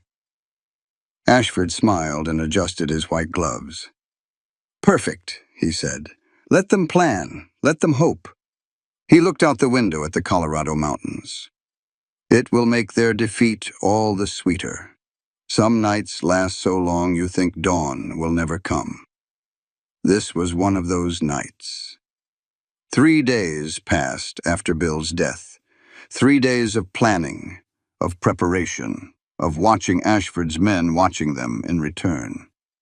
Jake used the time to study their enemies' patterns. The judge kept a regular schedule, moving between the hotel and the church and various public appearances designed to win votes. His men rotated in shifts, always at least 4 guarding him, always armed, always alert. Silas Kane stayed close to Ashford's side, waiting. Clara used the time to reach out to Marshall Burke. Through careful coded messages passed through trusted hands, she laid the groundwork for what would come next. The plan was simple in theory, complex in execution. They would ride to Denver. They would rescue Ellie from wherever Ashford was holding her. They would get the evidence to Burke and let him take Ashford down through proper legal channels. Simple. Clean. No one else had to die. Except Jake knew better. Plans like this never survived contact with the enemy. On the 4th night, Clara found Jake sitting alone by Bill's grave. The moonlight turned everything silver and shadow. An owl called somewhere in the darkness. "You cannot sleep either," she said, settling onto the ground beside him. "I keep thinking about what I should have done different." Jake's voice was rough. "If I had been there, if I had not let him ride into town alone, you could not have known. Could I not?" Jake picked up a stone and turned it over in his hands. "I knew Kane was watching us. I knew they were looking for leverage. Bill was the obvious target." "Stop." Clara put her hand over his. "You are not responsible for what evil men do." "Am I not?" Jake looked at her, and in the moonlight she saw the weight of years in his eyes. 14 notches on my gun, Clara. 14 men I killed. Some of them deserved it. Some of them probably did not. But I pulled the trigger on all of them." Clara did not look away. "Why did you stop?" Jake was quiet for a long moment. "There was a boy," he finally said. 14 years old, playing outlaw with a gun he did not know how to use. He drew on me outside a saloon in Montana. I put a bullet through his chest before my brain caught up with my eyes." Clara closed her eyes. "His mother found him." Jake's voice was barely a whisper. She held him in her arms and looked at me like I was the devil himself. And I realized she was right. That is exactly what I had become. He threw the stone into the darkness. I walked away after that, sold my guns, bought this land, tried to become someone else. Did it work? Jake laughed bitterly. I thought it did. Until you stepped off that train and I realized the killer was still inside me, just waiting for a reason to come back. Clara turned to face him fully. "Do you want me to tell you that you are a good man? That none of that matters anymore?" "No." Jake met her eyes. "I want you to tell me the truth." Clara considered her words carefully. "The truth is that you have done terrible things, things that cannot be undone. But the truth is also that you are trying to be better, that you saved my life, that you buried your friend and wept for him, that you are sitting here in the dark, torturing yourself for sins that many men would justify without a second thought." Jake said nothing. "The truth is that I do not know if you are a good man." Clara reached out and touched his face. "But I know you are not the monster you think you are. Monsters do not feel guilt. Monsters do not change." Jake closed his eyes at her touch. "Why did you run?" he asked. "In 1875. When you found me in Montana, you know why. Tell me anyway." Clara dropped her hand. "Because I saw you kill a man. Because you were smiling. Because in that moment, you looked exactly like the men who murdered my father." Jake opened his eyes. "And now? Now I see someone who is trying to earn redemption. Clara's voice softened. Someone who might actually deserve a second chance. Neither of them spoke for a long moment. The owl called again, closer this time. "I need to tell you something," Clara said finally. "Something I should have told you before." "What?" Clara took a deep breath. "The man you killed in Montana, Samuel Kane." Jake's body went rigid. "He had a brother, younger. His name is Silas Kane." For a long moment, Jake did not move. "That is why Kane is here," Clara continued. "Not just for Ashford's money. For revenge. He has been waiting 12 years to find you." Jake's hands curled into fists at his sides. "How long have you known?" "Since Denver." Clara's voice was steady despite her fear. "I overheard Ashford talking about it, about how convenient it was that Kane's vendetta aligned with his needs. And you did not tell me. I was afraid." Clara met his eyes without flinching. "Afraid you would do something reckless. Afraid you would get yourself killed trying to settle old scores." Jake was on his feet suddenly, pacing like a caged animal. "He killed Bill because of me, because of what I did 12 years ago. You do not know that." "Do I not?" Jake's voice was harsh. "Bill is dead because Kane wanted to hurt me, because I gave him the weapon when I hanged his brother in Montana. Bill is dead because Ashford wanted to send a message." Clara stood and faced him. "Kane was just the instrument. Ashford is the one who gave the order." Jake stopped pacing. He stood with his back to her, his shoulders rigid with tension. "I should have told you," Clara said quietly. "I am sorry." Silence stretched between them. When Jake finally spoke, his voice was calmer, more controlled. "We leave for Denver tomorrow night. Are you sure you are ready?" Jake turned to look at her. In the moonlight, she saw something new in his expression. Not the cold emptiness of the killer, not the raw pain of a grieving friend. Something harder, more determined. "Kane wants to kill me," he said. "Ashford wants to destroy you. They think they have all the advantages. Do they not?" Jake's smile was thin and cold. "They forgot who I used to be, and they do not know who I have become." They slept in the cabin that night, Clara on the bed and Jake in a chair by the door. Neither of them slept well, but they slept together. It was enough. Dawn came gray and cold. Marshal Burke arrived an hour after sunrise, dusty from hard riding. "I got your message," he said, dismounting and handing his horse's reins to Jake. "You are sure about this?" "It is the only way," Clara said. "Ashford is too careful, too well protected. The only weakness in his armor is Ellie. He thinks she is his leverage. He does not realize she is his downfall." Burke considered this. "And the documents?" "Safely hidden, where Ashford will never find them." Clara met the marshal's eyes. "Once Ellie is free, I will give you everything you need to bring him down." Burke looked at Jake. "And you? What is your stake in this?" Jake's expression did not change. "I owe a debt to a man who died, to a woman who deserves better, to myself, for every sin I have ever committed." Burke studied him for a long moment. Then he nodded. "The territory has been trying to build a case against Ashford for years. We have suspicions, but no proof. If you can get me that proof, I will personally escort him to a cell in the territorial prison." "And the warrant for Sarah Miller?" Burke reached into his coat and pulled out the folded document. "This warrant was issued by a corrupt judge based on fabricated evidence." He tore it in half. "As far as I am concerned, Sarah Miller never existed." Clara felt tears prick at her eyes. "Thank you." "Do not thank me yet," Burke said. "Getting into Denver is the easy part. Getting out alive is going to be considerably harder." They spent the day preparing. Burke provided information about Ashford's operations in Denver, the locations of his safe houses, the patterns of his guards, the places where Ellie might be held. "She is probably at a boarding house on Larimer Street," Burke said.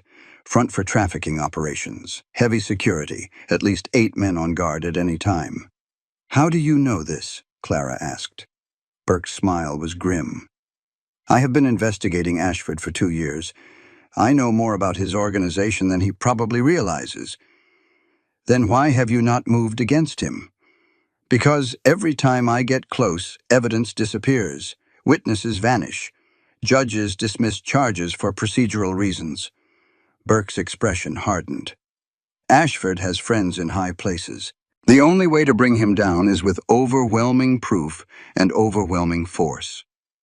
Which is where I come in, Clara said. Which is where you come in, Burke agreed. They left at sunset, 3 riders heading northeast toward Denver. The journey took 2 days. 2 days of hard riding through rough country, avoiding main roads and established trails. 2 days of sleeping in shifts and watching the shadows for pursuit. On the second night, Jake found Clara standing alone at the edge of their camp, staring at the distant lights of Denver glowing on the horizon.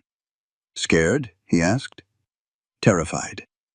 Clara did not look at him. I have spent 8 years imagining this moment, and now that it is here, I am not sure I am ready. No one is ever ready for moments like this. Jake stood beside her. You just do the best you can and hope it is enough. Clara turned to face him. If something happens to me tomorrow, she said, if they capture me, kill me, whatever, I need you to promise me something. Anything. Get Ellie out. No matter what happens to me, get my sister out of that place and somewhere safe. Jake shook his head. I am not making that promise. Why not? Because nothing is going to happen to you. Jake's voice was firm. We are going into that building together. We are getting Ellie out together, and we are walking out of Denver together. You cannot know that. You are right. Jake reached out and took her hands. But I can know this. I have lost you once.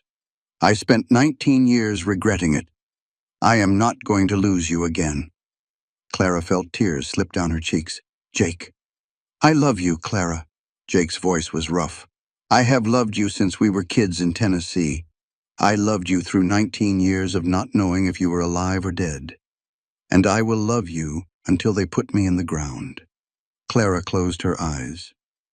I do not know if I can love you back. Not the way you deserve. I have spent too many years afraid to let anyone close.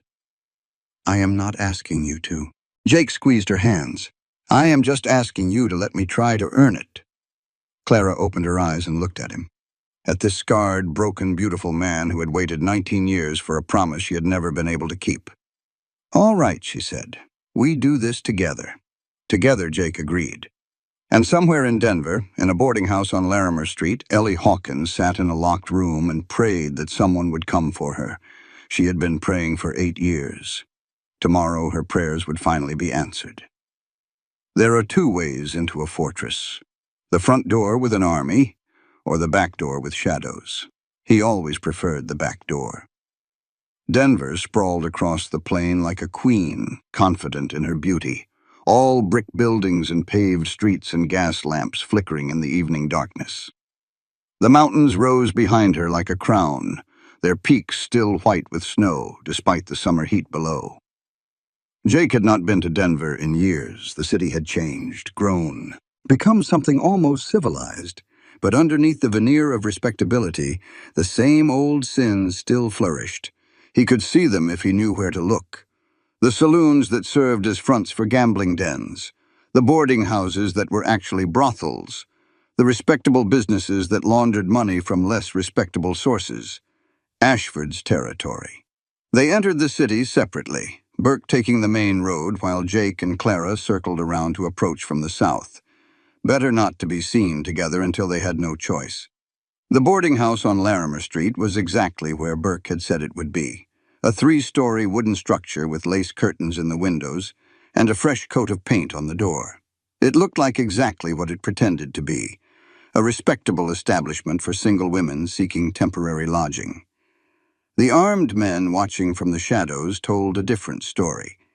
Jake counted 8 of them through his field glasses, 4 on the ground floor, 2 on the upper floors visible through windows, 2 more patrolling the back alley. Professional, alert, dangerous. How do we get past them? Clara whispered. We do not. Jake handed her the field glasses. We go through them. The plan was straightforward. Burke would create a distraction at the front of the building, drawing as many guards as possible to investigate. Jake would enter through the back. Clara would follow once he had cleared the way.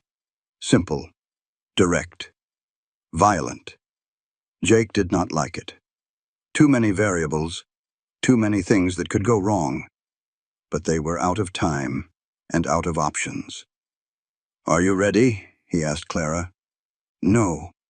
Clara's voice was steady despite her fear. "But let us do it anyway." Burke's distraction came right on schedule.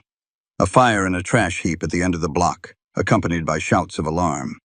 The guards at the front of the building moved to investigate, leaving only 2 men watching the back entrance. Jake moved through the shadows like water through cracks in stone. The first guard never saw him coming. A quick strike to the throat, a hand over the mouth, and the man was unconscious before he could raise an alarm. The second guard was faster. He got his hand on his gun before Jake reached him. But Jake had been doing this longer than the guard had been alive. He caught the man's wrist, twisted, and felt the bone snap. Another strike, and the second guard joined the first on the ground. Clara appeared at his side. "Is there another way?" she whispered. There was not. Jake pulled open the back door and stepped into darkness. The interior of the boarding house was a maze of corridors and locked doors. Jake moved through it with his gun drawn, checking each corner, listening for footsteps. They found the first prisoner on the second floor.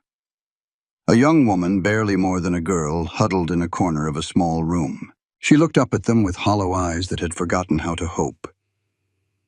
"We are getting you out of here," Clara said gently. "All of you." The girl did not respond, just stared. Jake's jaw tightened. How many more like her were locked in these rooms? How many lives had Ashford destroyed for profit? "Focus," Clara whispered, seeing his expression. "Ellie first. Then we come back for the others." They found Ellie on the 3rd floor in a room at the end of the hall. The door was locked from the outside. Jake kicked it open without hesitation.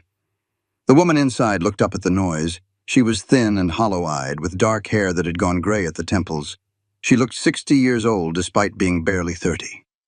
Then she saw Clara, and something in her face shattered. Clara. The sisters embraced, both of them sobbing. 8 years of separation, of fear, of not knowing if the other was alive or dead, all of it pouring out in a single moment. Jake kept watch at the door, giving them what privacy he could. "I thought you forgot me," Ellie was saying.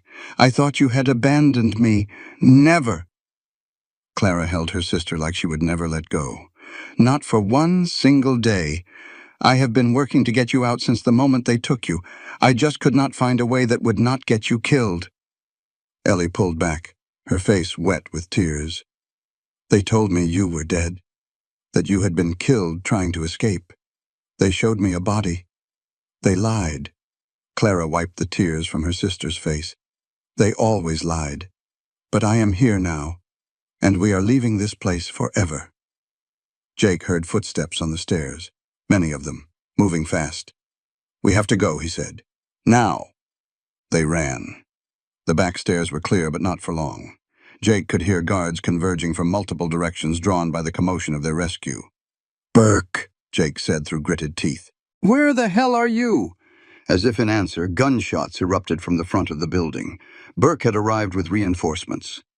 Territorial marshals he had secretly gathered for this operation. The guards were caught between 2 forces now, unable to focus on either one. "Go," Jake told Clara. "Back alley. Horses are waiting." "I will cover you." Clara hesitated. "Go," Jake repeated. "Get Ellie out. I will be right behind you." Clara grabbed her sister's hand and ran. Jake turned to face the guards coming up the stairs. There were 4 of them, armed, angry, desperate. Jake smiled. It was not a pleasant expression. "Hello, boys," he said. "Let me introduce myself. They used to call me the Revenant." He moved. The first guard went down with a bullet in his shoulder. The second took a pistol butt to the face. The third stumbled backward into the fourth, and both of them tumbled down the stairs. Jake did not wait to see if they would get up. He was already running, following Clara's path through the building and out into the night. The alley was chaos. Gunfire everywhere, shouts and screams, and the thunder of running feet. Jake found the horses where he had left them. Clara was already mounted, pulling Ellie up behind her. Marshal Burke rode up beside them, his face grim. "Time to go," he said. "More of them coming." They galloped through the streets of Denver, 3 horses carrying 4 riders, leaving a trail of chaos in their wake. Behind them, the boarding house was in flames. Whether from Burke's distraction or from something else, Jake did not know and did not care. They had done what they came to do. Ellie was free. Now they just had to survive the ride home. They made camp 10 miles outside Denver, in a rocky canyon that offered shelter from pursuit. Ellie was in shock. She sat by the fire, wrapped in a blanket Clara had brought, staring at nothing. 8 years of captivity did not wash away in a single night. Clara sat with her, holding her hand, talking softly about nothing in particular. About the ranch in Colorado. About the life they would build together. About all the things they would do now that they were finally free. Jake kept watch at the edge of the camp, his eyes scanning the darkness for pursuit. Burke joined him. "That was well done," the marshal said quietly. "I have seen veteran soldiers who could not have done better." "I am not a soldier," Jake said. "No, you are something considerably more dangerous." Burke lit a cigarette. "But you held back. You could have killed those guards. Instead, you just put them down." Jake said nothing. "She is changing you," Burke observed. "The woman. Maybe." Burke smoked in silence for a moment. Then he said, "I received word from Silver Creek before we left. Ashford has been moving his men out of town, heading back to Denver. He knows we rescued Ellie, almost certainly." Burke's expression was grim. "He will be waiting for us when we return. Then we do not return." Burke raised an eyebrow. "We go around," Jake said. "Back roads, mountain passes. Come at Silver Creek from the west instead of the east. That will add days to the journey, but it will keep us alive." Jake turned to look at Clara, still sitting with her sister by the fire. "She has the evidence. Once we get it to you, Ashford is finished." Burke nodded slowly. "Then we do it your way." Jake looked back at the darkness beyond the fire's light. Somewhere out there, Silas Kane was waiting. Ashford was planning. The forces that had hunted Clara for 8 years were gathering for one final strike. But Jake was not afraid. He had been running from his past for 5 years, from the blood on his hands, from the monster he had become. Now he had something worth fighting for, someone worth fighting for. Let them come, he thought. Let them all come. He was ready. In the firelight behind him, Clara looked up and caught his eye. She smiled, just a little, and something warm bloomed in Jake's chest. For the first time in 19 years, he felt like he was finally coming home. Some battles are fought for victory. Some are fought because there is nowhere left to retreat. They rode for 6 days through mountain passes and hidden valleys, pushing the horses as hard as they dared. Ellie grew stronger with each mile, the color returning to her cheeks, the light slowly coming back to her eyes. She told Clara what she had overheard during her years of captivity. Names, dates, places. Details that would flesh out the evidence Clara had already gathered. Details that would ensure Ashford never hurt anyone again. She also told Clara about Crane. "I heard them talking," Ellie said one night by the fire. "Ashford and a man he called Nathaniel. They spoke about you like you were a prize to be won." Ashford called the other man little brother. Clara had suspected as much, but hearing confirmation still made her blood run cold. "He has been watching you for months," Ellie continued, "reporting everything you did, every conversation, every movement." Jake, who had been listening from the edge of the firelight, spoke quietly. "Bill figured it out. That is why they killed him." Silence fell over the camp. When they finally approached Silver Creek from the western mountains, it was clear that everything had changed. Smoke rose from multiple buildings in town. Armed men patrolled the streets openly. The townspeople who should have been going about their daily business were nowhere to be seen. "He has taken the town," Burke said grimly. They made camp in the hills overlooking Silver Creek. From their vantage point, they could see Ashford's men everywhere, 20 at least, maybe more. And in the center of town, standing on the hotel balcony like a king surveying his domain, was Judge Cornelius Ashford himself. Reverend Crane stood beside him. "They are using the townspeople as hostages," Jake observed. "If we attack, innocent people die. Then we do not attack." Clara's voice was calm, despite the fury burning in her eyes. "We draw them out." "How?" "By giving Ashford what he wants." Jake turned to look at her. "Me," Clara said simply. "He wants me. He has wanted me for 8 years. If I walk into that town alone, he will come for me personally. He will not be able to resist." "Absolutely not," Jake said. "It is the only way. It is suicide." Clara shook her head. "It is a calculated risk. Ashford needs me alive to confess to Robert's murder. He will not kill me until he has what he wants." "And what happens after he has your confession?" "He will never get it." Clara's smile was thin. "Because while he is focused on me, you will be getting the evidence to Burke. And Burke will be arresting everyone in Ashford's organization."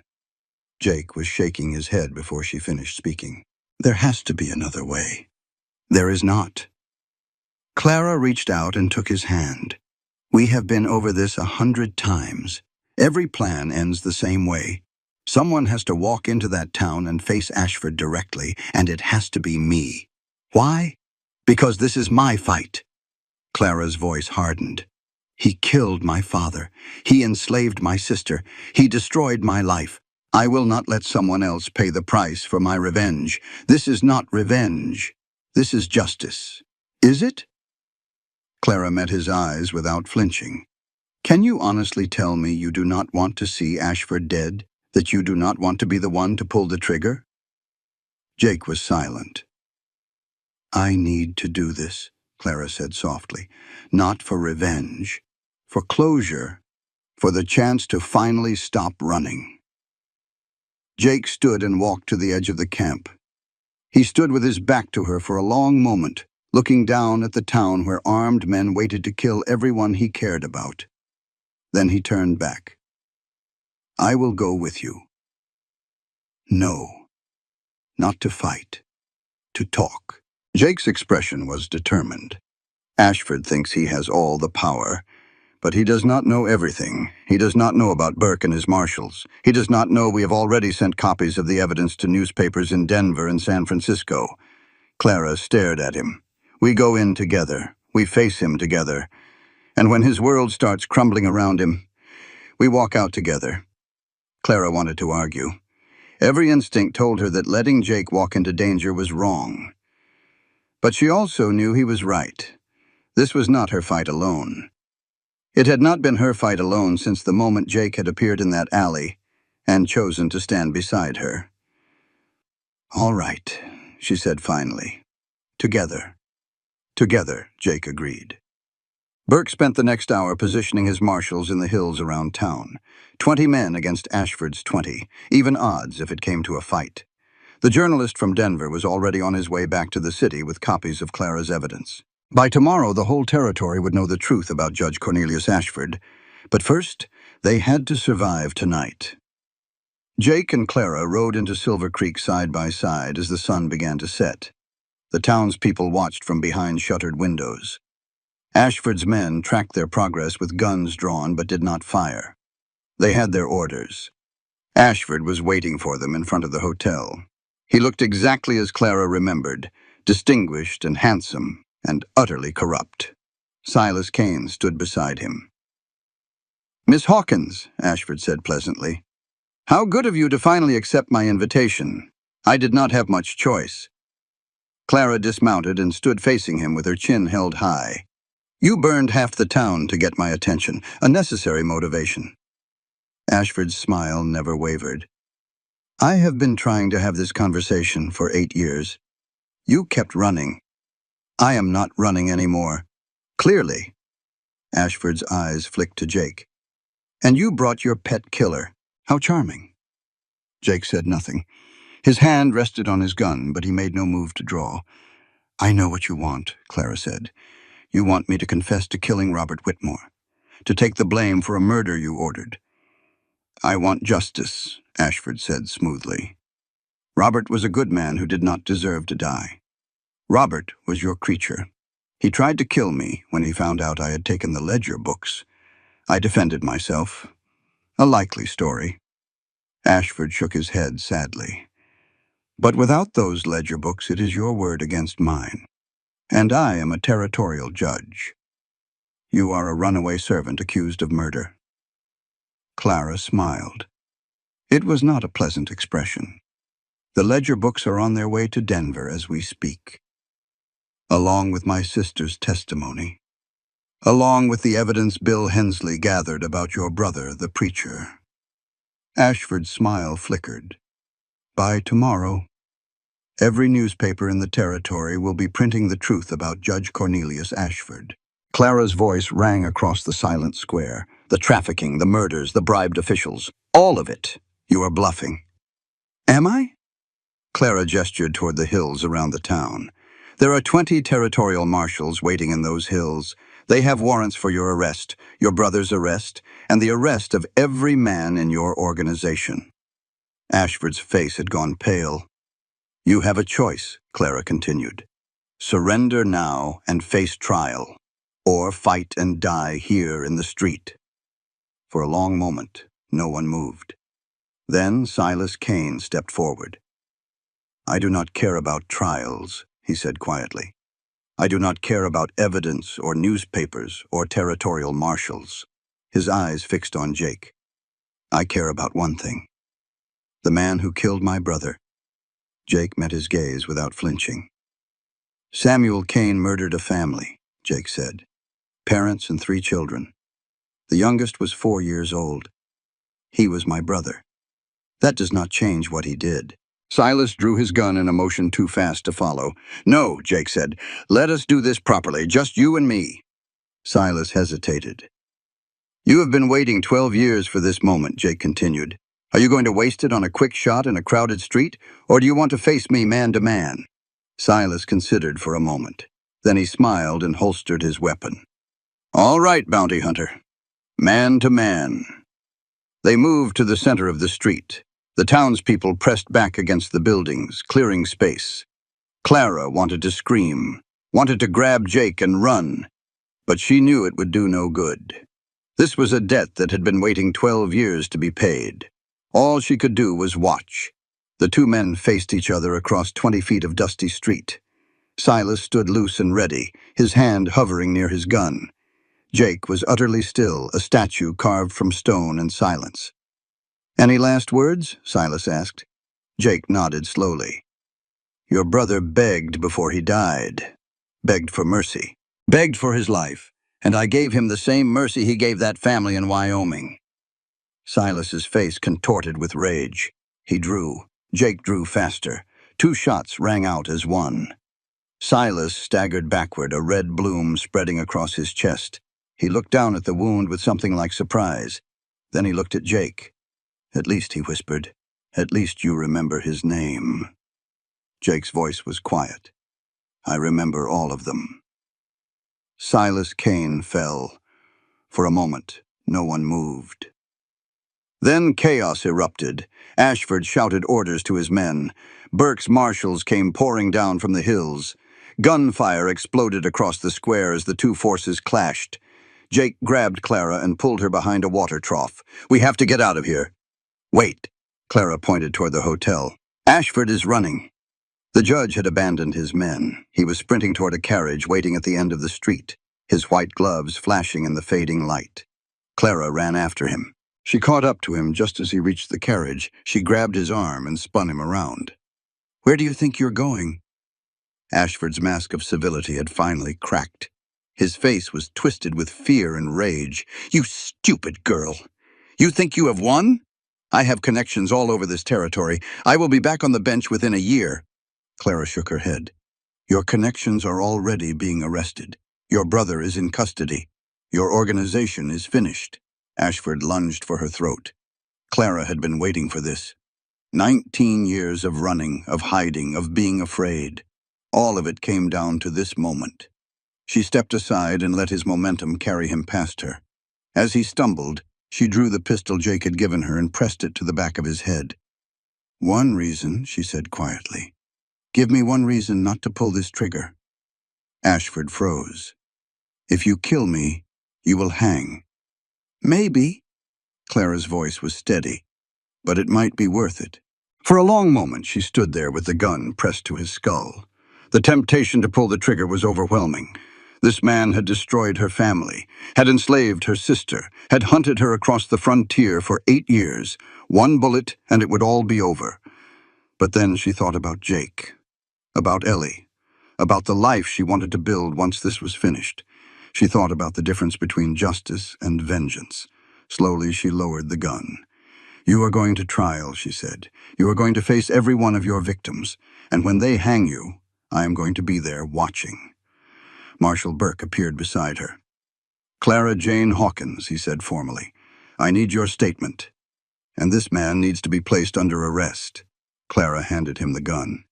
"He is all yours, Marshal." Burke's men took Ashford into custody. The judge did not struggle. He seemed to have aged 20 years in the past few minutes. Clara watched them lead him away. Then she turned and found Jake standing behind her. He was bleeding from a wound in his shoulder, but he was smiling. "You did not shoot him." "I wanted to." Clara walked into his arms. "God, I wanted to. I know." Jake held her close. "I am proud of you." Clara closed her eyes and let herself rest against his chest. The sounds of the battle were fading now. Burke's men had the upper hand. It was over. After 19 years, it was finally over. Some journeys take a lifetime to complete. Some end exactly where they began. This was both. 1 month later, autumn had come to Silver Creek. The trees in the mountains had turned gold and crimson. The air was crisp and clean, carrying the first hints of winter on the breeze. The town had begun to heal. Buildings repaired, businesses reopened, the marks of violence slowly fading. Jake sat on the porch of his cabin, watching the sunset paint the sky in shades of orange and pink. His shoulder still ached from the wound he had taken in the final battle, but it was healing well. Clara had seen to that personally. Clara. She emerged from the cabin now, 2 cups of coffee in her hands. She had changed in the month since Ashford's arrest. The constant tension had faded from her shoulders. The fear that had lived in her eyes for so long had finally begun to recede. She was beautiful. She had always been beautiful. But now there was a peace in her face that made Jake's heart ache with something he could not quite name. "News from Denver," she said, handing him a cup. "Good or bad?" "Good." Clara settled into the chair beside him. "Ashford's trial is set for next month. The territorial governor himself is overseeing the proceedings. And Crane turned state's witness in exchange for a reduced sentence." Clara's smile was grim. "He is spending the rest of his life in the territorial prison, but at least he's talking." Jake nodded slowly. "What about the others?" "The victims. 23 have been located and freed." Clara's voice softened, "Including the girl we found in the boarding house. She is living with a family in San Francisco now. That is good." They sat in comfortable silence, watching the light fade from the sky. "Marshal Burke sent something for you," Clara said finally. She reached into her pocket and pulled out a small package wrapped in brown paper. Jake opened it carefully. Inside was a badge. "Territorial Marshal," it read. "He wants me to join his office," Clara explained. "Says I have the skills and the motivation." Jake studied the badge for a moment. Then he set it on the porch rail. "What did you tell him?" "I told him I would think about it." Clara looked at him. "What do you think I should do?" "I think that is your decision to make." Clara was quiet for a moment. "I spent 19 years running," she said finally. "Hiding, surviving. I never had the chance to think about what I actually wanted. And now? Now I want to stop running." Clara reached out and took his hand. "I want to build something. A home. A life. Something that is mine. Jake squeezed her hand. This place is yours, he said, for as long as you want it. Clara turned to look at him. Is that a proposal, Jacob McAllister? Jake laughed, surprising himself. I suppose it might be. He met her eyes. If you will have me. Clara was quiet for a long moment. Jake felt his heart pounding in his chest. Then she smiled. I have been waiting 19 years for you to ask me that. She leaned over and kissed him, soft and sweet and full of promise. When they finally pulled apart, the stars were coming out overhead. We should do this properly, Jake said. A real wedding, with a preacher and everything. Where are we going to find a preacher? Jake grinned. I hear there is an opening in Silver Creek. Clara laughed. It was the most beautiful sound he had ever heard. They were married 2 weeks later, on a crisp autumn morning with the mountains blazing gold around them. The ceremony was small. Ellie stood beside Clara, tears streaming down her face. Marshal Burke had ridden down from Denver to serve as a witness. A few of the townspeople who had stood with them during the battle filled out the small gathering. The service was held outdoors beside the creek that ran through Jake's property, the same creek where Clara had hidden from Ashford's men all those months ago. The same creek that reminded Jake of another creek, in another time, in a place called Tennessee. Do you take this woman? The new preacher asked. I do, Jake said. I have taken her every day for 19 years. Clara's eyes shimmered with tears. And do you take this man? I do, Clara said. For all the days we lost, and all the days still to come. The preacher smiled. Then by the power vested in me by the territory of Colorado, I pronounce you husband and wife. Jake kissed his bride while the small crowd cheered. 1 year later, the cabin had been expanded. New rooms for Ellie, who had decided to stay in Silver Creek and open a small dress shop. New fencing for the growing herd. A garden behind the house where Clara grew vegetables and herbs. Jake stood on the porch watching the sunset as he did every evening. But tonight was different. Tonight, Clara stood beside him with her hand resting on her rounded belly. He is kicking, she said softly. How do you know it is a he? I just know. Clara smiled. A boy with his father's stubbornness and his mother's common sense. Jake laughed. God help him. He will have us. Clara leaned against his shoulder. That is more than either of us had. Jake put his arm around her and held her close. In the distance, the sun touched the mountains and began its slow descent. The sky blazed with color, reds and golds and purples stretching from horizon to horizon. Are you happy? Clara asked. Jake thought about the question. He thought about the girl he had kissed by Sweetwater Creek all those years ago. About the 19 years of searching and loss and violence that had followed. About the scars he carried inside and out. He thought about Bill Hensley, buried under the oak tree behind the cabin. About the granddaughter who had finally come to visit his grave last spring. A bright-eyed girl who reminded Jake of everything Bill might have been. He thought about the monster he had become, and the man he was becoming instead. Yes, he said finally, I am happy. Clara smiled and kissed his cheek. Good, because supper is getting cold.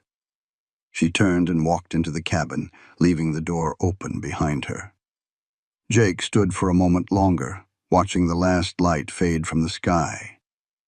Then he followed her inside. The door closed behind him.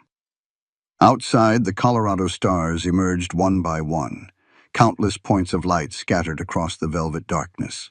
A coyote called somewhere in the hills. The creek that ran past the cabin murmured its endless song, and in the cabin a lamp was lit.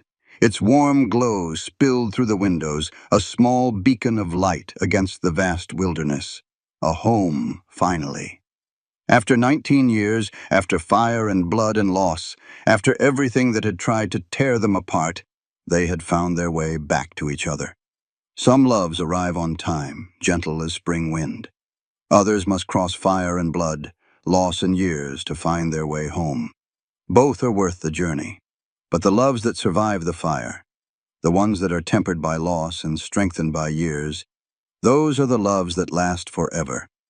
Jake and Clara had earned their happily ever after, and they would hold on to it with everything they had. This content was carefully researched, developed, and manually edited by our team to deliver meaningful stories with valuable life lessons. Every narrative is crafted to entertain, inspire, and empower our audience. We believe that great stories can change lives, and we are committed to bringing you content that matters. Thank you for being part of our community.